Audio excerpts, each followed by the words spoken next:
If you are searching how to buy shares of GlaxoSmithKline, this short guide will help you understand the steps. GlaxoSmithKline is a global healthcare company listed on the LSE PLC under the ticker GSK.L, and this is an educational overview, not financial advice.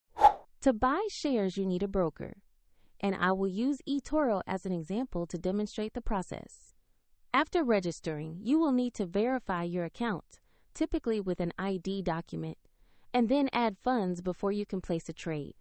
Use the platform search bar and type the ticker GSK.L to locate GlaxoSmithKline. Check the listing details to make sure you select the entry trading on the London Stock Exchange. On the asset page, you will see basic company information and a price chart for GSK.L.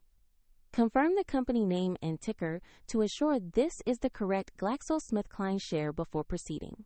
Click Invest or Buy, enter the amount you wish to use, and review the order details carefully before confirming. If the market is closed, the order may be scheduled as pending, and if you lack sufficient funds, the platform will prompt you to add money before the trade can be completed. After the purchase, your open position will appear in your portfolio where you can monitor it.